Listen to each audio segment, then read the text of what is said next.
Hello everyone, welcome to नव classes episode. तो इस पॉडकास्ट में आपका स्वागत है। आज मेरे साथ है मोहक एंड विशाल। तो welcome to both of you.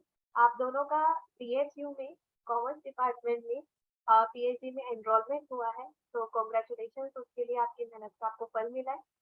और विशाल का एक और इंस्टीट्यूट में भी हो गया था, एनआईटी करके एक इंस्टीट्यूट है। तो आपके लिए उसके लिए भी कॉन्ग्रेचुलेशन। तो you chose thank you PHU. So much ma'am. तो चलिए स्टार्ट थैंक यू मैम। करते हैं। हाँ जी। तो विशाल, आपने कैसे प्रिपेयर किया? एंट्रेंस भी हुआ था आपका या डायरेक्टली इंटरव्यू? मैम मेरा बीएचयू में एंट्रेंस के थ्रू हुआ है और एनआईटी में भी पहले एक रिटन टेस्ट हुआ था, मतलब ऑब्जेक्टिव टाइप का क्वेश्चन था। 1 आवर में 50 क्वेश्चन करने थे, उसमें ऑलमोस्ट सबको उन्होंने क्लियर कर दिया था। और उसके बाद इंटरव्यू हुआ। तो मैम मेरा सबसे पहले 21 को एमएनआईटी में हुआ था और 16 को जून में ही 16 को बीएचयू में भी हुआ था।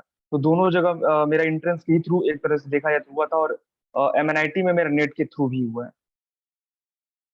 मतलब आपने एंट्रेंस भी दिया था, क्योंकि आई थिंक इसका रिजल्ट बाद में आया था, तो आपने फॉर्म पहले भर दिया था, ऐसा कुछ था? अदरवाइज एग्जाम्शन मिल जाता। नो मैम, बीएचयू में मेरा एग्जाम्प्टेड और इंट्रेंस दोनों से मैंने अप्लाई किया था, लेकिन मेरा एपीआई बीएचयू में एपीआई एग्जाम्प्टेड जो है उसमें एपीआई की वजह से होता है। लेकिन मेरा जो एपीआई है जनरल कैटेगरी में मेरा उतना नहीं था, 81 था। जबकि जनरल कैटेगरी में 84 कट ऑफ गया था, तो मेरा एग्जाम्प्टेड से नहीं हो पाया। जबकि मेरा जो एंट्रेंस एग्जाम हुआ था उसमें मेरा 192 मार्क्स था, तो एग्जाम्प्टेड मेरा आराम से हो गया था ओके, रेट में मैम, एंट्रेंस में। आपका ठीक है। हाँ जी, मोहन जी, आपने कैसे किया था? एक्चुअली मैम बीएचयू में दो तरीकों से आप जा सकते हो, एक तो एग्जेम्प्टेड के थ्रू और एक रीट के थ्रू। तो मेरा एपीआई स्कोर उधर उतना अच्छा नहीं था, तो मैंने दोनों फॉर्म्स भरे थे बेसिकली। एग्जेम्प्टेड भी भरा था और रीट भी भरा था। तो मेरा सिलेक्शन लेकिन रीट के थ्रू हुआ, क्योंकि रीट में मेरे अराउंड 204 205 मार्क्स थे। एक्चुअली स्टार्टिंग में 202 थे, बट एक करेक्शन में आई थी तो एक क्वेश्चन और ठीक हो गया था। तो वहाँ पे मतलब अच्छे मार्क्स थे मेरे रीट में। एंड उसी की वजह से मैम मेजर सिलेक्शन हुआ। और क्योंकि एग्जाम्प्टेड में वही, जैसे मेरे मास्टर्स में उतने अच्छे नहीं थे, क्योंकि मेरी मास्टर्स इग्नू से थी, तो उस वजह से थोड़े मार्क्स का वहाँ प्रॉब्लम थी और एपीआई वहाँ नहीं बन रहा था, इसीलिए यहाँ से हुआ था। तो वही चीज है कि आपने दोनों फॉर्म भरे और आपने ये नहीं सोचा कि मेरे को दोबारा पेपर देने पड़ेंगे। उससे घबराने की जरूरत नहीं है। कभी एंट्रेंस देके फिर आगे इंटरव्यू देके हो जाता है। जी जरूर। हाँ जी। तो आपने जो क्वेश्चन आए थे, एंट्रेंस की हम बात कर लेते हैं, फिर इंटरव्यू की बात कर लेंगे। एंट्रेंस में यस क्वेश्चन मैम। किस तरीके के थे? हाँ जी विशाल, आप बता दो पहले। मैम एंट्रेंस में बेसिकली देखा जाए तो, अगर आप नेट जेआरएफ की प्रिपरेशन कर रहे हैं, मेरा जैसे क्या था, मेरा अभी फिलहाल नेट ही है और मैं लगातार प्रिपरेशन कर रहा था, तो मुझे एक्स्ट्रा कुछ नहीं करना पड़ा। जो मैं नेट का कर रहा था वही मैं बस पढ़ रहा था।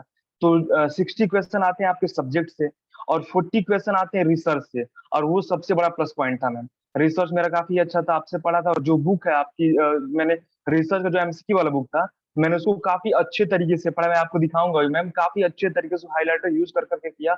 और मेरा मैम 40 क्वेश्चन आए थे रिसर्च से, जिसमें मैंने 37 अटेम्प्ट किए थे और मेरा 36 रिसर्च में सही था। और फिर पेपर 2 भी काफी अच्छा गया, दोनों सही था, जिसके वजह से मेरा 192 मार्क्स आंसर की के अकॉर्डिंग आए हुए थे आरईटी में, जो एंट्रेंस एग्जाम था। तो उससे होगा, तो ज्यादा कुछ एक्स्ट्रा नहीं करना पड़ा। जो मैंने नेट जेआरएफ के लिए प्रिपेयर किया था, बस उसी को फॉलो किया और रिसर्च पे ज्यादा फोकस किया। और आपका जो बुक था एमसीक्यू का, उसको मैंने काफी अच्छे तरीके से पढ़ा मैम, वो काफी हेल्पफुल रहा। क्योंकि बुक में पीवाईक्यू भी है, एक्सपेक्टेड एमसीक्यूज भी है, पूरा रिसर्च में। रिसर्च यस, में ज्यादा एमसीक्यू डाले एक्सपेक्टेड में भी। हाँ। बहुत सारे क्वेश्चन मैं बुक से सीधे उठ कर आए हुए थे रिसर्च के। जी। हाँ जी, मोहन जी, आपने कैसे प्रिपेयर किया था एंट्रेंस के लिए? मैम मैंने भी सिमिलर स्ट्रैटेजी अपनाई थी कि क्योंकि 40 क्वेश्चंस जो रिसर्च के आते हैं और बाकी कॉमर्स के थे 60 क्वेश्चंस। तो मेरा एक चीज मैंने थोड़ी पीवाई एक तो इसके बीएचयू के जो वेबसाइट है वहां से पीवाईक्यूज किए थे। और थोड़ा सा मैंने, क्योंकि थोड़ा ऐसे पता लगा था कि मास्टर्स के सिलेबस से आती हैं, तो मैंने 2-3 पेपर मास्टर्स के भी लगाए थे, जो मास्टर्स की एंट्रेंस आती है बीएचयू में, मतलब उनका जो मास्टर्स वाला पेपर आता है। क्योंकि कुछ 2-3 क्वेश्चन मैक्रो से भी आए थे, मैक्रो इकोनॉमिक्स के क्वेश्चन भी आ गए थे, वही एडवांटेज मिला, क्योंकि पता था कि हाँ मास्टर्स में भी वैसे क्वेश्चन आए हुए हैं, तो 2-3 मैक्रो के क्वेश्चन थे। तो मेरे भी रिसर्च में ऐसे ही थे, अराउंड 36-37 ठीक थे और बाकी कॉमर्स में ठीक थे। लेकिन यहाँ पे क्या होता है ना, कॉमर्स में थोड़े वन लाइनर भी ज्यादा आते हैं, जैसे आपको किसी एक चीज की डेफिनेशन दे दी, जैसे फॉर एग्जांपल जॉब एनालिसिस की दे दी, जॉब इसकी आपकी स्पेसिफिकेशन की सिर्फ डेफिनेशन लिख देगा और चारों पॉइंट दे देगा, एनालिसिस, स्पेसिफिकेशन, डिस्क्रिप्शन। तो इस तरीके से क्वेश्चन थोड़े पुटअप होते हैं, जिसमें मतलब आपको पता है तो आप लगा सकते हो, नहीं तो थोड़ा सा। और क्योंकि नेगेटिव मार्किंग होती है तो थोड़ा बच के चलना पड़ता है कि नेगेटिव ना हो जाए, क्योंकि नेट में हमारे पास नेगेटिव नहीं होती, तो यहाँ आदत नहीं होती कि कैसे हम नेगेटिव को टैकल करें। बट हाँ, नेगेटिव देख के चलना पड़ता है, क्योंकि बहुत ज्यादा ही नेगेटिव चले जाता है फिर, नहीं तो। हाँ यस, मैं एक चीज बोलना स्किप कर गया मैं। जैसा इन्होंने बताया, स्टैटिक पोर्शन ज्यादा आता है, जैसे कि जितने थ्योरीज वगैरह मोटिवेशन के हो गए, लीडरशिप के थ्योरीज हो गए, या किस राइटर ने क्या दिया, जैसे हम लोग पढ़ते हैं वो नेट जेआरएफ के प्रिपरेशन द्वारा हम लोग पढ़ते हैं, तो वो चीजें काफी ज्यादा आई थी। तो वो हम लोगों ने काफी अच्छे से पढ़ा, तो उससे काफी बेनिफिट मिला। और पीवाईक्यू जो बीएचयू के वेबसाइट पे अवेलेबल होते हैं, प्लस मैंने अरेंज भी किए थे, मैंने 5 ईयर का पीवाईक्यू भी बीएचयू का जो रेट का होता है उसको अटेम्प्ट किया, तो काफी ज्यादा क्वेश्चन मुझे लग रहा है around 8 to 10 question ma'am repeat भी हुए थे क्वेश्चन, तो वो भी काफी बेनिफिशियल रहा मेरे लिए। हाँ, किसी भी पेपर के लिए प्रीवियस से क्वेश्चन बहुत इंपॉर्टेंट होते हैं, जैसे नेट जेआरएफ के लिए भी हम क्वेश्चन बैंक से पीवाईक्यू के लिए करते हैं मेनली। यस ऐसे मैम। ही आप जिस भी यूनिवर्सिटी का दे रहे हो, अगर उनकी वेबसाइट पे अवेलेबल है या पुराने जो आपके सीनियर हैं उनसे पूछ सकते हो कि किस टाइप के क्वेश्चन आए थे, फिर उसको करना बहुत बेनिफिशियल है जी। तो इसमें ऑन द स्पॉट लिखना होता है ना आपका रिसर्च प्रपोजल। नो मैम, ये काफी बेनिफिशियल रहा। इस बार बीएचयू ने रिसर्च प्रपोजल नहीं मांगा था, तो इस बार रिसर्च प्रपोजल के बारे में सोचना नहीं था। मैंने 2 जगह और दिया, रुड़की में भी दिया था और एमएनआईटी में भी दिया था, तो दोनों जगह, तीनों जगह मुझे रिसर्च प्रपोजल कहीं नहीं लिखना पड़ा। और वैसे मैं लेकर गया था रिसर्च प्रपोजल, लेकिन कहीं भी रिसर्च प्रपोजल की जरूरत नहीं पड़ी। तो मतलब अभी इस वक्त वो ये देख रहे थे कि आपको आपके सब्जेक्ट की नॉलेज है कि नहीं इसके ऊपर भी। यस मैम, इंटरव्यू के टाइम उन्होंने पूछा कि आपका एरिया क्या, किस टॉपिक पे आप रिसर्च करना चाहते थे, ये थोड़ा सा उन्होंने पूछा। हाँ जी। यस मैम, एक्चुअली रिसर्च के इंटरव्यू के टाइम में पूछा था। एक्चुअली मेरे से पहले जितनों का हुआ था, तो उनसे कोर से ही क्वेश्चंस पूछ रहे थे, जैसे फॉर एग्जांपल आपकी मास्टर्स किस स्पेसिफिक में आपने की है, जैसे किसी ने फाइनेंस में की होती है, किसी ने एचआरएम में की होती है। तो मेरी तो इग्नू थी, तो मैंने ऐसे बोला कि कोई स्पेसिफिक नहीं है। देन उन्होंने प्रपोजल पूछा कि मतलब वैसे रिसर्च क्यों करना चाहते हो। तो पहले तो एक क्वेश्चन ये, तो मैंने दो दो इंटरव्यू दिए, एक बार मैंने एग्जेम्प्टेड से भी दिया इंटरव्यू और एक बार मैंने रीट से भी दिया। तो मेरा फॉर्चुनेटली एग्जेम्प्टेड वाला अच्छा था, बट मेरा सिलेक्शन रीट से हुआ है, जो थोड़ा उतना अच्छा नहीं हुआ था। तो बाकी हाँ, ये है कि क्वेश्चन पूछे थे रिसर्च प्रपोजल की, एडवांटेजेस पूछे, जैसे फॉर एग्जांपल मेरा रिमोट वर्किंग के ऊपर था, तो पूछा व्हाट आर दी एडवांटेजेस, क्योंकि मैं जॉब से आता हूँ तो मैंने उस समय प्रपोजल वही रखा था। तो उससे रिलेटेड क्वेश्चंस थे कि क्या एडवांटेजेस हैं। देन उनको मेरे पॉइंट्स अच्छे लगे थे, तो उन्होंने बोला कि हाँ, ये आप प्रैक्टिकल बातें बता रहे हो, मतलब वो थियोरेटिकल बात नहीं दे रहा था, क्योंकि मैं खुद एक्सपीरियंस लेके आ रहा था, तो मेरे वो पॉइंट्स वो उनको लगे कि हाँ, इट इज गुड। तो ऐसे 2-3 क्वेश्चंस हुए, फिर मतलब काउंटर क्वेश्चंस भी खूब हुए थे उसी से रिलेटेड, कि ऐसा क्यों, मतलब आपको ऐसा क्यों लगता है, क्यों नहीं है। तो मतलब इनडायरेक्टली वो प्रपोजल पे चले गए थे, डायरेक्टली नहीं मांगा था कि लिख के मांगा हो, बट मेथडोलॉजी पूछी कि कैसे सैंपल कलेक्ट करोगे, कहाँ से कलेक्ट करोगे, मतलब उससे रिलेटेड क्वेश्चंस फिर स्टार्ट हो गए थे। तो क्वेश्चन विशाल आपको याद हो तो किस तरीके से पूछे गए यस थे। मैम, मैंने क्वेश्चन मैम 3 जगह जहां जहां इंटरव्यू दिए, तीनों जगह के मैंने क्वेश्चन नोट डाउन किए हैं। तो जितना क्वेश्चन मुझे याद मैं बता दूं। मैंने बीएचयू में मैं देखा जाए, 16 जून को जो एग्जाम हुआ था, मुझे सबसे पहले पूछा गया आपका नाम बताइए, मैंने नाम बता। एक और चीज मैं बताना चाहूंगा मैम, तीनों जगह मैंने बाइलिंगुअल बोला, तीनों जगह बाइलिंगुअल यूज किया। ऐसा नहीं था कि प्योर हिंदी या प्योर इंग्लिश कहीं यूज नहीं किया मैम, तीनों जगह मेरा बाइलिंगुअल ही चला। ये बहुत सारे लोगों का मैं देखता हूँ, ये मैं भी पहले पैनिक करता था कि हिंदी में बोलना है या इंग्लिश में बोलना है। ये काफी बेनिफिट रहा। प्लस एक और चीज था मैम, कि लोग नेट और जेआरएफ लेके कंफ्यूज रहते हैं कि नेट है, अप्लाई मैं करूँ कि ना करूँ। मेरा मैम ये बताना चाहूंगा, एनआईटी में जो एनआईटी जिसे एमएनआईटी भी बोला जाता है, वहां पे भी मेरा सिलेक्शन सिर्फ नेट के बेसिस पे हुआ था, और मुझे वहां पे इंस्टीट्यूट फेलोशिप मिल रही थी। तो बीएचयू मैम सबसे पहले बताऊंगा कि पहले नाम पूछा, फिर पूछा स्पेशलाइजेशन क्या है, तो मैंने बताया मेरा स्पेशलाइजेशन एचआरएम है। उसके बाद उन्होंने पूछा आपका रिसर्च टॉपिक क्या है, तो मेरा जो टॉपिक था imply stress level and impact on productivity, मैंने अपना टॉपिक बताया। तो उन्होंने पूछा कि आपके टॉपिक में वेरिएबल कौन कौन से, तो मैंने वेरिएबल बताया। फिर पूछे कि आपका टॉपिक मतलब किस एरिया में आप काम करना चाहते हैं, मैंने बोला स्ट्रेस मैनेजमेंट के एरिया में करना चाहूंगा। तो फिर उन्होंने पूछा स्ट्रेस मैनेजमेंट होता क्या है, मैंने बताया। फिर पूछा ईगो स्ट्रेस, जो ईड ईगो सुपर ईगो होता है, उन्होंने पूछा कि ईगो 3 तरीके से होता है, क्या होता है। तो ये मुझे याद था, अनफॉर्चुनेटली मैंने पढ़ा था तो याद था, मैंने तीनों बता दिया। फिर पूछा गया ट्रांजेक्शन एनालिसिस क्या होता है, वो बताया मैंने। फिर टाइप्स ऑफ लीडरशिप स्टाइल, जो ऑटोक्रेटिक, डेमोक्रेटिक, लेसर फेयर, ये सब जो है वो पूछा गया। उसके बाद स्ट्रेस और स्ट्रेन में क्या डिफरेंस है, ये पूछा गया। इसके बाद मैम QWL जो क्वालिटी वर्क लाइफ होता है, OD इंटरवेंशन होता है, क्वालिटी सर्कल होता है, इन सब चीजों से मतलब ये सब ऑनलाइनर में पूछे गए। और इसके अलावा HRM बेसिक फंक्शन जो होता है वो, ये इतना इतना क्वेश्चन मैम मेरे से BHU में पूछा गया। और मैम NIT में का भी मैं बताना चाहूंगा। NIT में मेरे से पूछा है कि वही नेम पूछा गया, फिर पूछा रिसर्च एरिया, मैंने बताया स्ट्रेस मैनेजमेंट। फिर स्ट्रेस मैनेजमेंट के बारे में उन्होंने पूछा क्या होता है, और मैंने बोला सक्सेशन प्लानिंग, परफॉर्मेंस अप्रेजल भी मुझे पसंद है। तो उन्होंने बोला कि दोनों में करना है, मैंने बोला नहीं, दोनों में जो पसंद होगा मैं उसमें कर सकता हूँ रिसर्च। ठीक है। उसके बाद उन्होंने पूछा सक्सेशन प्लानिंग क्या होता है, मैंने बताया। फिर टैलेंट मैनेजमेंट पूछा उन्होंने। फिर उसके बाद HRD क्या होता है, रिसर्च प्रोसेस क्या होता है, रिसर्च रिपोर्ट का जो फॉर्मेट है वो पूछा गया मैम मेरे से वहां पे, और रिसर्च मेथोडोलॉजी पूछी गई। तो मैम NIT में मेरा इंटरव्यू 16 मिनट के अराउंड इंटरव्यू NIT में मेरा चला। BHU में 8 से 9 मिनट चला। और छोटे में जल्दी से मैम रुड़की के बारे में बता दूं, वहां पे ज्यादा कुछ नहीं पूछा गया, बस टेल मी अबाउट योरसेल्फ पूछा गया। उसके बाद रिसर्च एरिया पूछा गया, तो वही सेम मैंने स्ट्रेस मैनेजमेंट बोला। तो उन्होंने पूछा कि स्ट्रेस मैनेजमेंट होता क्या, बताइए, मैंने बताया। फिर उन्होंने मुझसे पूछा कि are you in stress now, मैंने बोला yes I am in stress because ये मेरा फर्स्ट इंटरव्यू था रुड़की वाला। तो मैंने बोला कि यस। फिर पूछा अ, आपने HRM एज ए स्पेशलाइजेशन क्यों चुना, तो मैंने वो बताया। तो रुड़की मेरा सबसे अच्छा रुड़की हुआ था, लेकिन अनफॉर्चुनेटली मेरा रुड़की में सिलेक्शन नहीं हुआ, बाकी 2 जगह हो गया। मैंने बस 3 जगह इंटरव्यू दिया था ना। ये रहा एक समरी। बहुत अच्छे से आपने एक्सप्लेन कर दिया। हाँ जी। तो मोहक, आपसे कैसे क्वेश्चन क्या शेयर करना चाहोगे? मैम मेरे एक्चुअली 2 इंटरव्यू थे। एक तो थोड़ा फनी सा भी हुआ था। पहला वाला जो इंटरव्यू था जो एग्जेम्प्टेड से रिलेटेड था, तो उसमें तो क्वेश्चनिंग जैसा मैंने बताया कि पहले तो मेरे बारे में पूछा कि नाम क्या है वगैरह, एंड देन मेरे फैमिली बैकग्राउंड के बारे में पूछा गया था कि क्या करते हैं फादर मदर, एंड देन पूछा कि फादर कहाँ से हैं। तो मैंने तो बताया था कि बिहार मुजफ्फरपुर से हैं, बट दे आस्क्ड मी कि क्या फेमस है वहाँ का, तो वो मुझे नहीं पता था। तो उन्होंने कहा कि नहीं, मेरे को एक्चुअली नाम नहीं हिट हो रहा था उस समय में कि वो एग्जैक्ट प्लेस क्या है। तो उनको कहा कि अभी इसको नाम नहीं याद आ रहा है तो ये कैसे याद होगा कि स्पेशलाइज मतलब वहाँ क्या फेमस है। तो मैंने कहा कोई नहीं सर, मैं अगली बार पढ़ पूछ के आऊंगा पापा से। एंड देन फिर रिमोट वर्किंग, भाई जैसा फिर मेरे से टॉपिक पूछा कि पीएचडी क्यों करना चाहते हो, तो मैंने बताया कि मेरा रिसर्च में इंटरेस्ट है, एंड मतलब मैंने कुछ प्रॉब्लम्स देखी थी रिसर्च मतलब जिसपे हम रिसर्च कर सकते हैं। तो मेरा टॉपिक एक्चुअली था कि जो रिमोट वर्किंग है उसका वर्क लाइफ बैलेंस पे क्या इम्पैक्ट आता है। तो एक पेपर भी मैंने इस पे लिखा था, फिर अब इसको एक्सटेंड किया था और वेरिएबल्स देखे थे कि कैसे उसका इम्पैक्ट आ रहा है। तो उन्होंने उसी से रिलेटेड पूछे थे क्वेश्चंस की, जैसे पूछा कि पहले एडवांटेजेस बताओ कि क्या है एडवांटेजेस, और फिर पूछा डिसएडवांटेजेस बताओ। जैसे सोशल लोफिंग की प्रॉब्लम होती है, हम लोग काम करते टाइम फोन का यूज करने लग जाते हैं, एंड मतलब इस तरीके से ही डिसएडवांटेजेस भी पूछे गए थे। एंड बस इसके बाद मतलब थोड़ी बहुत इसी से रिलेटेड क्वेश्चनिंग हुई इधर उधर।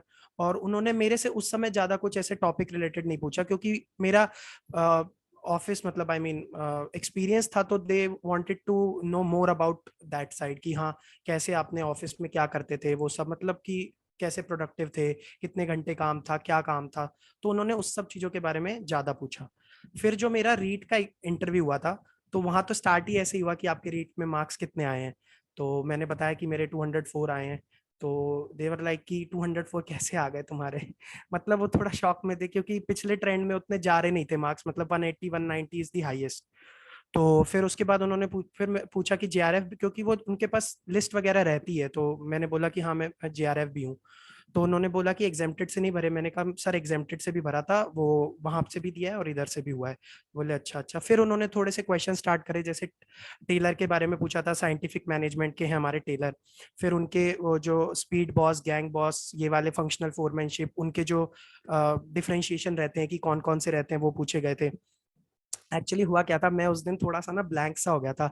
2-4 लोगों से आगे बात कर ली थी मैंने इंटरव्यू देने जाने से पहले।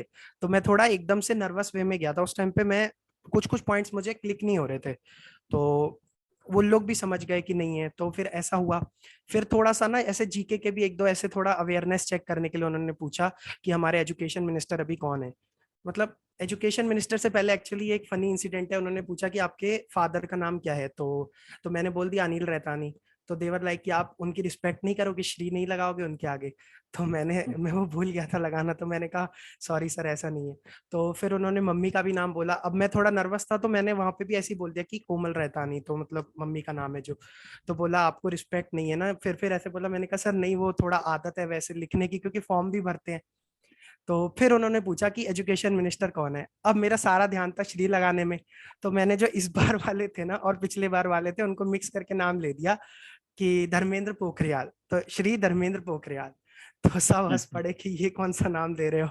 तो मैंने कहा नहीं ऐसा नहीं है, एक्चुअली थोड़ा वो स्किप हो गया। फिर वो भी सर बोले हाँ थोड़ा इनका ध्यान श्री लगाने में ज्यादा चले गया था, एक्चुअली बोलना था धर्मेंद्र प्रधान और वो निकल गया धर्मेंद्र पोखरियाल।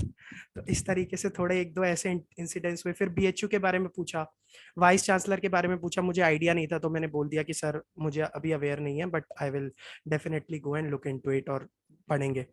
ऐसी एक दो क्वेश्चनिंग और हुई और बोले कि जाओ। मैंने बोला थैंक यू, अच्छा गया आपका, कोई नहीं। मतलब देवर पॉजिटिव, उनका एंड भी मतलब पॉजिटिव नोट पे हुई थी। और क्वेश्चंस जैसे मैंने बताया कि टेलर और फंक्शनल, और मेरे से एक क्वेश्चन एक्चुअली पे पेपर से रिलेटेड हुआ था कि आपके मतलब फाइनेंस से कौन से क्वेश्चन आए थे। मतलब ऐसे पूछा गया था कि आपके पेपर में फाइनेंस से कौन से क्वेश्चन आए थे। तो मुझे वहां पे क्लिक तो नहीं किया, बट मैंने ऐसे बता दिया था कि एक एनपीवी से रिलेटेड क्वेश्चन आया था। तो उन्होंने पूछा क्या ऑप्शन थे उनके, 4 ऑप्शन क्या थे।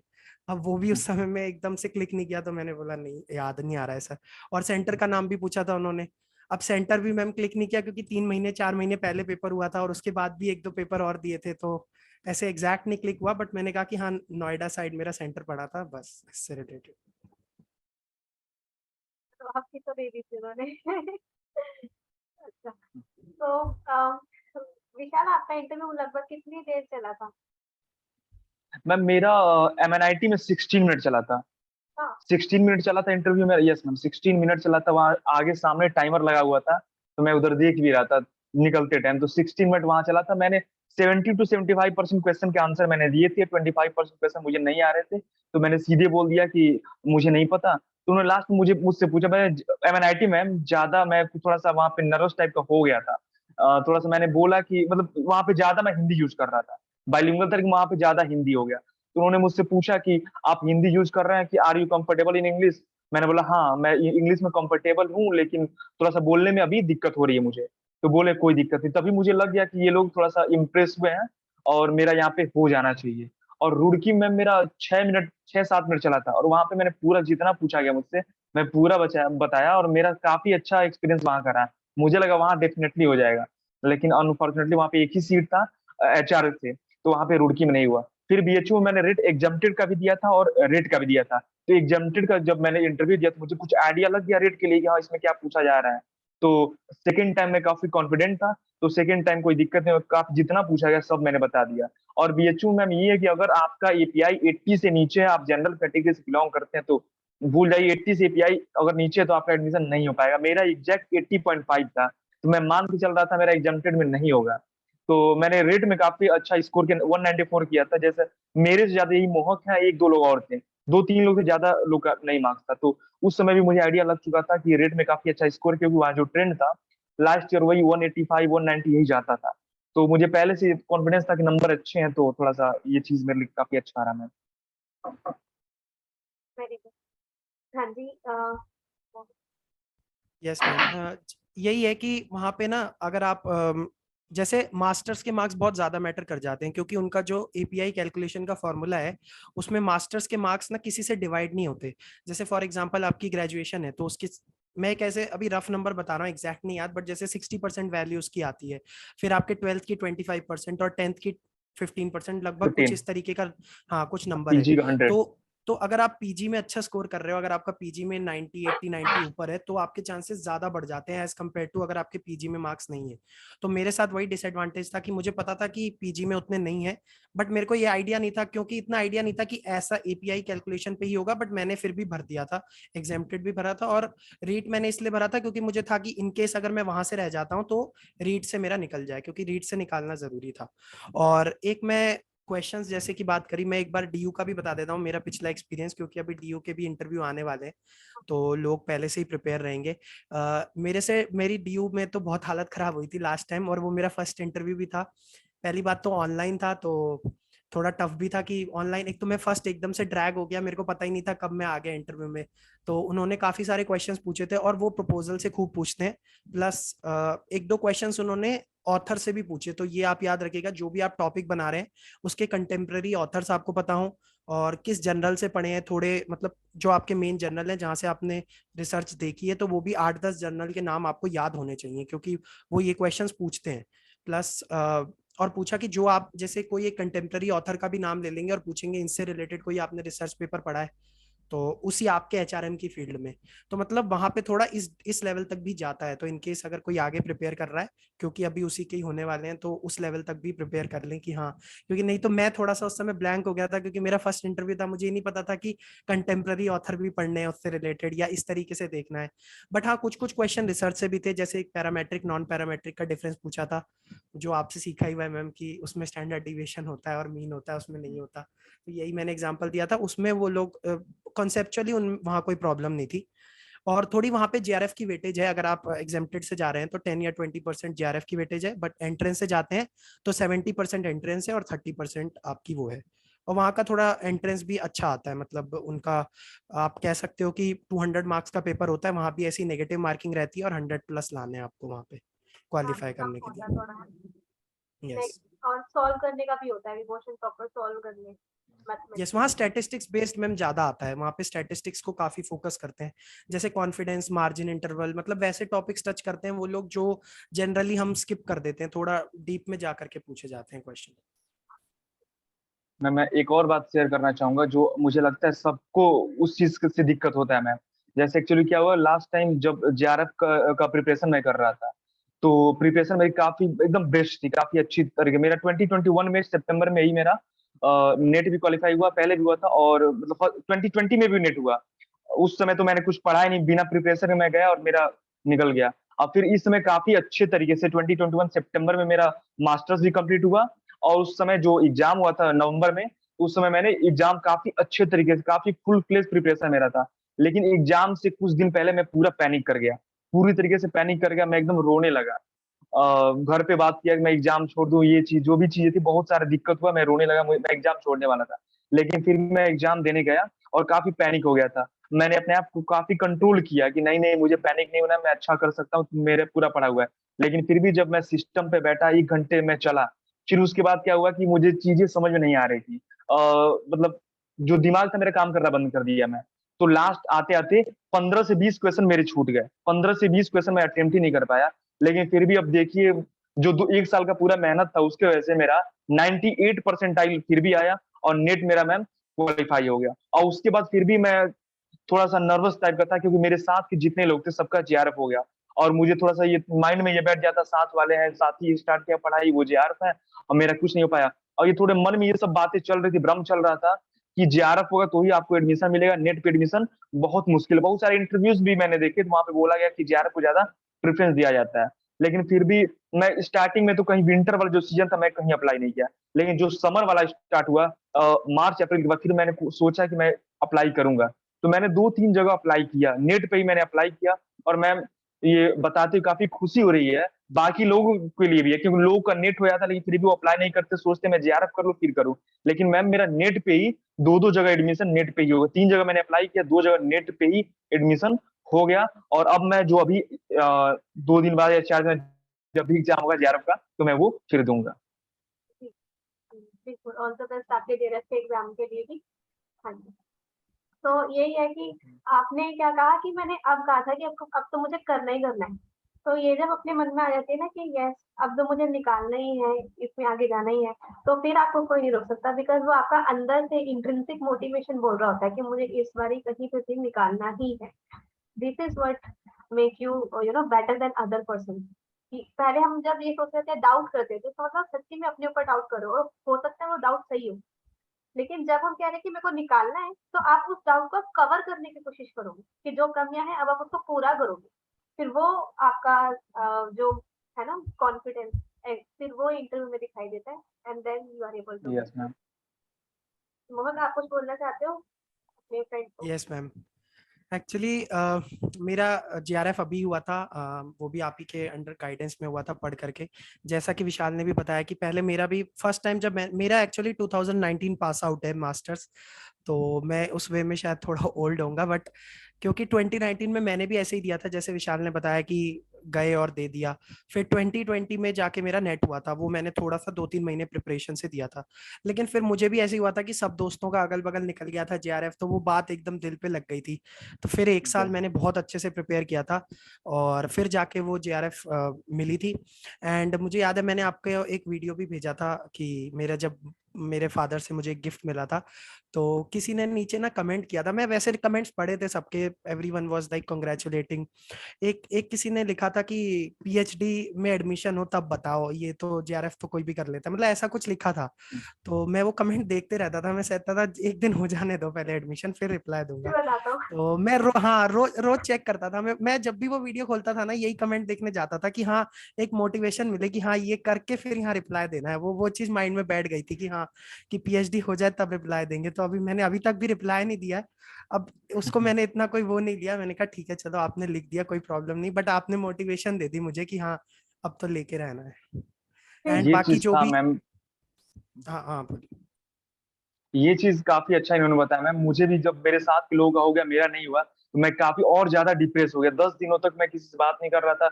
घर वालों से भी मैंने बोल दिया कि अब 10 दिन मुझे स्पेस दीजिए, मुझे किसी से कुछ बात नहीं करनी है। तो वो लोग भी थोड़ा सा मोटिवेट मुझे करते थे, कोई बात नहीं, अभी कौन सा खत्म, अभी तो तुरंत एमकॉम तुम्हारा कंप्लीट हुआ है, अभी काफी ज्यादा समय है। लेकिन ये बातें जो साथ के लोगों का होता है ना मैम, मतलब बुरा नहीं लगता, लेकिन थोड़ा सा ये लगता है कि मैं क्यों नहीं कर पाया। तो ये बातें काफी दिल में लगी मैम। और मैंने ये काफी मेरे साथ अच्छा रहा कि मैंने पढ़ाई एक दिन भी आज तक पढ़ाई जो है बंद नहीं किया, कंटिन्यूअसली मेरा चलता रहा, जिसकी वजह से मुझे कुछ एक्स्ट्रा नहीं करना पड़ा। और एक और चीज मैं बताऊं मैम, जिस जो मेरे साथ वाले थे जिनका जेआरएफ हुआ था, अब पता नहीं मैं बोलूं या ना बोलूं, उनका एडमिशन नहीं हुआ, मेरा एडमिशन हो गया मैम। वो लोग बैठे हुए हैं अभी। ये चीज रहा मैम। देखो कोई ऐसा जरूरी नहीं है कि पहले ये हो जाए बाद यस में ये हो। ये जरूरी नहीं कि ये ऐसे सीक्वेंस में ही चलता है कि आपका पहले नेट होगा, जेआरएफ होगा और उसके बाद ही यस आपका पीएचडी में होगा। ये सीक्वेंस आगे पीछे भी हो सकता है। आपको जो मिलता है आप बस अपनी से ना अपना कर्म करते चले जाओ, आपको डेफिनेटली उसके हिसाब से हो सकता है किसी के उसमें पीएचडी पहले आ गया, अब आपका जेआरएफ हो जाएगा। ठीक यस है, मैम। तो ये बात तो आपका क्लियर है ना कि नेट आपका हो चुका है, जो जरूरी है और परमानेंट है, उसका लाइफ टाइम वैलिडिटी है। और अब आपका आगे पीएचडी हो गया, अब अच्छे से मेहनत करोगे तो जेआरएफ भी डेफिनेटली हो जाएगा। और आप दोनों ही प्लस क्लास बिल्कुल से मैम। पढ़े हो, शायद इंशाल्लाह अब भी पढ़ रहे हो, है ना? यस मैम, यस मैम, अभी मैं पढ़ रहा हूँ। तो आप यस मैम। कितना टाइम निकाल पाते हो फिर भी? ये दो चीजें हो गई अब आपके पास। मैं अभी अभी तो टाइम मेरे पास काफी ज्यादा है, क्योंकि अभी कुछ चीजें स्टार्ट, पीएचडी वाला जो प्रोग्राम अभी 1 मंथ लगेगा, अभी स्टार्ट हुआ नहीं है, तो अभी पूरा टाइम है मैम। तो 10 से 12 घंटे निकल जाते हैं मैम अभी भी। अब तो उतना नहीं हो पाता, पहले 10 से 12 घंटे हो जाते थे, तब तो वही चीज 1 साल से 1.5 साल से आदमी पढ़ रहा है, तो अब ज्यादा हो नहीं पाता है। तो फिर भी 5-6 घंटे आराम से हो जाता है मैम। अभी किस पे ध्यान दे रहे हो, एमसीक्यूज पे कि कंसेप्ट रिवीजन पे? मैम एमसीक्यू, मैम एमसीक्यू, और बाकी थोड़ा बहुत रिवीजन थोड़ा बहुत करते हैं, बाकी एमसीक्यू पे ही फोकस कर रहे हैं। क्योंकि सेम चीज बार बार पढ़ पढ़ के मैम थोड़ा सा हाँ, बोरियत फील होने लगता है मैम। वो आ जाती है। अब चाहिए लास्ट में, यही चाहिए, मैं हमेशा बोलती हूँ लास्ट में बस आपको एमसीक्यूज पे एमसीक्यूज आते हैं, वहां कोई टॉपिक मिले ये नहीं आ रहा वो पढ़ो। Yes ma'am. हाँ जी। इस बार ये अच्छा है मैम कि कॉन्फिडेंस, इस बार पिछले बार लास्ट के 10 दिन में कॉन्फिडेंस मेरा पूरा खत्म हो गया था। इस बार ये कि कॉन्फिडेंस है, तो मैं भी अच्छा हो जाए, और ताकि मैं फिर आपके सामने बैठ के ये सब बातें फिर दोबारा कर सकूं मैं। बहुत 3 बार आ चुका है। हाँ जी बहुत। Yes ma'am. यस एक्चुअली यही है। एक्चुअली होता क्या है ना मैम, लास्ट के जितना प्रेशर आपके ऊपर पूरे साल, चाहे आप साल भी प्रिपेयर कर रहे होगे चाहे 1.5 साल भी प्रिपेयर कर रहे होगे, बट जो लास्ट 10-15 डेज का प्रेशर होता है वो ऐसा होता है कि मतलब आपको कोई थोड़ा सा भी कुछ कम हो जाए ना और आप फूट पड़ोगे। चाहे ये नहीं कहूंगा मैं कि आप बॉय हो या गर्ल हो, रोना सबको आता है। और मेरे को भी आया था पेपर से। एक्चुअली हुआ क्या था, जो 25th जो हमसे पहले एक दिन पहले शिफ्ट पेपर हुआ था, वो भी काफी टफ आया था। तो मैं तो मम्मी के आगे रो पड़ा था बिल्कुल, और कि पता नहीं क्या होगा, मेरा पेपर गया, खराब हो गया। इतने न्यूमेरिकल आ गए थे पेपर में, तो देख के ऐसी हालत खराब हो गई थी। फिर मैम आपने भी एक ऑडियो टेक्स्ट भेजा था कि इस बार 100% आ जाए, अच्छे से दे के आना पेपर। तो मेरी मम्मी भी कह रही कि इतना प्रेशर मत ले, अपना आराम से कर, दे के आइयो, हो जाएगा। लेकिन वही है कि वो जो लास्ट के 10-15 डेज का प्रेशर है ना, वो जो अगर कॉन्कर कर लेगा तो आप क्योंकि पेपर में ना कॉन्फिडेंटली जाना इंपॉर्टेंट है। ये नहीं जो आपको आता है ठीक है, जितना पढ़ लिया, पढ़ के हर कोई जाता है, ऐसा नहीं होता कि किसी ने पढ़ाई में कमी छोड़ी होती है। वही मोमेंट होता है कि वहीं पे बैठ के जो आंसर देना है और आपका हेड किस तरीके से वर्क कर रहा है। तो आपको स्टार्ट करने से पहले ना अपने आप को 5 मिनट 2 मिनट मतलब काम रखना जरूरी है। 2 मिनट सांस ले लो, शांति से बैठ जाओ, किसी को मत देखो, अपने कंप्यूटर की तरफ ध्यान दो, भूल जाओ जो है अगल बगल। वो 5 मिनट अगर आपने थोड़े प्रेशर में चले गए तो दिक्कत आ जाएगी। और मैंने एक चीज रखी थी, क्योंकि मेरा लास्ट टाइम पेपर होने में दिक्कत हुई थी, तो मैंने कोशिश करी थी कि पेपर फास्ट अटेम्प्ट करूंगा। और एक ट्रिक मैं बताऊंगा कि कई लोग क्या होता है, जैसे पता नहीं होता, लोग ना पूरा पेपर 1 करने बैठ जाते हैं पहले ही कि मैं 60 क्वेश्चन है पूरे पेपर 1 को ही अटेम्प्ट करूंगा बैठ करके। नहीं, आपको पेपर 1 पेपर 2 साइमल्टेनियसली आप अटेम्प्ट कर सकते हो। ऐसा नहीं है कि पहले पेपर 1 पूरा कर दोगे फिर 2 अटेम्प्ट कर पाओगे। तो पेपर 1 करो, ऐसा नहीं है उसके पीछे पड़ जाओ, अगर हो रहे हैं बढ़ो, नहीं तो आगे बढ़ के 2 करना स्टार्ट कर दो। उससे हुआ क्या, मेरा पहले ही घंटे में ऑलमोस्ट 60% पेपर अटेम्प्ट हो गया। तो मैं इतना कॉन्फिडेंट हो गया था उस समय तक कि अब मैं बाकी में मैंने आरसी में लगा लो 30-30 मिनट पढ़े हैं बैठ के आराम आराम से, क्योंकि वो मैंने स्टार्टिंग में ही इतने क्वेश्चन खींच दिए थे जो मुझे आते थे कि हाँ भाई 60-70%। तो उससे ही जो था कॉन्फिडेंस बढ़ गया कि हाँ अब हो सकता है। ऑल्दो श्योरिटी मैम बिल्कुल नहीं थी, क्योंकि अब पेपर का लेवल ना थोड़ा सा बढ़ गया है, क्योंकि आप जो भी लगा रहे हो कुछ नहीं पता 4 ऑप्शन कैसे दे देता है, कभी 3 इधर से कभी क्योंकि अब ना सिंगल नहीं अटेम्प्ट करने वाले आते। ऐसे आएगा ABC BCD CD A, मतलब डायरेक्ट नहीं आता सिंगल क्वेश्चन कि आप डायरेक्टली अटेम्प्ट कर लो। और थोड़ा आउट ऑफ द बॉक्स भी आता ही है कि हाँ करना है आपको। तो वही चीज है कि और लास्ट के 10 डेज की मेरी तो सबसे बेस्ट सजेशन ये है कि जो भी नोट्स अपने बनाए हैं या मैम की बुक से भी पढ़ रहे हो, इधर उधर जाने की जरूरत ही नहीं है, सिर्फ उसको रिवाइज करो। क्योंकि मेरे भी कुछ कुछ कॉन्सेप्ट ऐसे छूट गए ना, तो मुझे ऐसे पिंच हुआ कि हाँ ये मैंने रिवाइज ही करे होते, क्यों मैं इधर उधर भटका, क्यों इधर उधर गया। अपने नोट्स जो हाथ पे लिखे हैं, जो अपने हाथ से बनाए हैं या जो बुक में पढ़ने हैं वो पढ़ो, कोई इधर उधर नहीं भटको, अपने जो करी हुई है उस पर भरोसा करके उसी को ही अच्छे से करो। और एमसीक्यूज लगाओ एंड में, ताकि वो एक आपका माइंडसेट उस तरीके से हो कि मतलब आपके एमसीक्यू करने से क्या होता है ना, जैसे लगातार आप 100 200 500 एमसीक्यू कर रहे हो, तो जब पेपर में बैठोगे ना आपका माइंड एमसीक्यूज को करने के रीडिंग में फास्ट हो जाता है। मेरे को पूरा क्वेश्चन नहीं रीड करना पड़ रहा, क्योंकि मेरी आदत पड़ गई है एमसीक्यू करने की। तो मैं एकदम से रीड कर लेता हूँ और तुरंत ऑप्शन पे चले जाता हूँ। कई बार बस जैसे पता है मैम आपने बता रखा है नॉट को ढूंढ लो, पहले ही ढूंढ लिया हाँ नॉट है कि नहीं है, बाकी और कुछ है कि नहीं है, और तुरंत आओ ऑप्शंस पे, जिससे टाइम सेव होता है। फिर ऑप्शंस में से पता लगा लो कि कौन से पॉजिटिव बातें कर रहे हैं, कौन सी नेगेटिव बातें कर रहे हैं। तो ऐसे छांटने वाली आप खुद से ट्रिक्स डेवलप कर लोगे। ऐसा नहीं आपको किसी से वो लेने की जरूरत है। जब आप बहुत सारे मॉक्स दे देते हो ना, आप खुद की ट्रिक डेवलप कर लेते हो कि हाँ मैं ऐसे एलिमिनेट कर लूंगा, ऐसे एलिमिनेट कर लूंगा। वो चीज आपको हेल्प करेगी एंड में। और अपनी रिवीजन करना, अपनी जो नोट जो भी है, यही सजेशन है, क्योंकि एंड में लोग भटकते हैं और फिर पैनिक होता है, और वो पैनिक से ही पेपर में जाके दिक्कत होती है। इसलिए अपना पढ़ के जाओ, अच्छे से रिवाइज करो, पेपर आराम से निकल जाएगा। मतलब आपके पास जो भी मटेरियल है आप उसी से पढ़ो, चाहे वो आपने खुद बनाया हो या फिर अगर मेरी बुक है तो उसमें मार्क कर रखा है कि ये मेरे को एंड में देखना है, तो वैसा आपने बताया। जी यस मैम।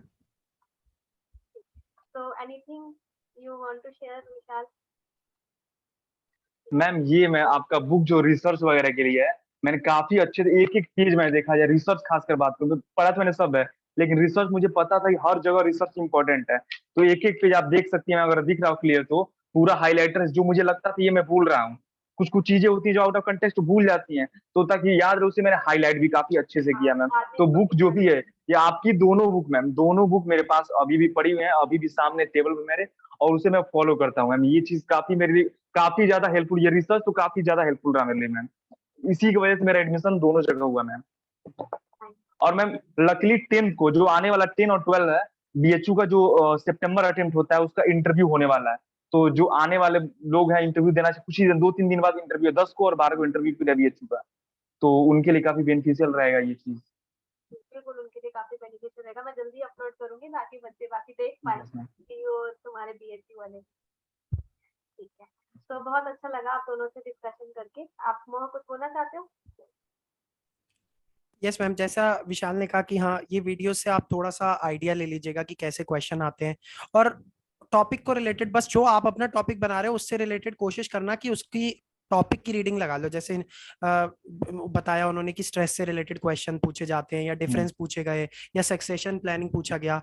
तो ऐसे क्वेश्चंस आप मान के चलो आपको आएंगे ही आएंगे, तो इससे बेटर है जैसे आपका फाइनेंस का टॉपिक है तो फाइनेंस की पूरी रीडिंग लगा लो एक बार, या मार्केटिंग का टॉपिक है तो मार्केटिंग की पूरी रीडिंग लगा लो। क्योंकि अगर प्रपोजल नहीं है तो वो किसी तरीके से तो आपको असेस करेंगे ही ना कि आपकी कॉन्सेप्चुअल क्लैरिटी कितनी है। तो वो चीज कर लेना, क्योंकि कई बार हम थोड़ा सोचते हैं कि प्रपोजल से ही आएगा और ये सब चीजें स्किप हो जाती है, फिर वहां जाके प्रेशर आ जाता है एकदम से। तो इससे बेटर है पहले ही प्रिपेयर रहोगे तो अच्छा जाएगा आपका। एंड ऑल द बेस्ट जो ये भी सब लोग चीज देंगे। हाँ, ये सब चीजें हैं ma'am. One liner question directly सीधे वन लाइनर, जैसे मैंने बताया कि एचआरडी क्या होता है, सक्सेशन प्लानिंग क्या होता है, क्वालिटी वर्क लाइफ क्या होता है, एकदम वन लाइनर पूछे जाते हैं। और जो प्रपोजल है बस आपका टॉपिक क्या है और टॉपिक से रिलेटेड थोड़ा नॉलेज की इसमें वेरिएबल क्या है और टॉपिक वो है क्या, बस एग्जैक्टली बस यही पूछे जाते हैं, ज्यादा कुछ नहीं पूछा जा सकता है। तो बहुत अच्छा लगा आप दोनों से डिस्कशन करके, एंड आई होप कि सभी लर्नर्स को इससे बहुत कुछ सीखने को मिला। कुछ तो बात ही छोड़ दो, आप लोगों ने इतना डेप्थ में कवर किया है। विशाल ने तीनों जगह का इंटरव्यू बताया, बहुत ने भी उतना एक्सपीरियंस अपने शेयर किया, तो और कॉन्ग्रेचुलेशन। मैम ये तीनों जगह मैम प्रपोजल नहीं मांगा गया। जो अगर प्रपोजल जिसने नहीं बनाया उसे दिक्कत हो रही है तो बिना प्रपोजल के भी इन तीनों जगह जा सकता है। वो ये जो 3 जगह मैंने बताया, आप यहाँ प्रपोजल नहीं मांगा जाता है मैम। हाँ जी, एनआईटीज और आईआईटीज में मैंने सुना था वैसे भी कि वो आपके सब्जेक्ट की नॉलेज बेसिकली देखते हैं कि आप इसमें कितना अच्छा कर रहे हैं। Yes. और यहाँ पे मैम आईआईटीज एनआईटीज में मैम एकदम फेयर एडमिशन होता है। और बीएचयू में भी इस बार पूरा देखिए, जिन्होंने रेट में अच्छा स्कोर किया, फेयर एडमिशन हर जगह हुआ मैम। एडमिशन अफवाह होती है कि फेयर नहीं होता ये है, लेकिन हर जगह मैम एडमिशन फेयर हो रहा है। जी, अभी यस मैम। फेयर ही हो रहा है क्योंकि इनको आगे जाके करना है ना पूरा ऊपर रैंकिंग वगैरह में, जहाँ तक मुझे लग रहा है यस मैम। कि मेरे टाइम पे भी ऐसा लग रहा था, पता नहीं क्या हो रहा है, फेयर नहीं होगा, क्योंकि वो बार-बार मेरे से भी पूछ रहे थे, आपने इसी में क्यों भरा? तो मुझे वही डाउट हो गया कि शायद इनकी सीट बुक है। लेकिन अपनी तरफ से बेस्ट लेके आए यस तो मैम। ज़रूर कुछ हो सकता है, डेफिनिटली आपका भी हो सकता है, कोई घबराने की ज़रूरत नहीं है, अपनी नॉलेज बढ़िया रखो, अगर आपके पास नॉलेज है, यू कैन डेफिनिटली डू। हाँ जी, थैंक यू सो मच मोहक एंड थैंक विशाल।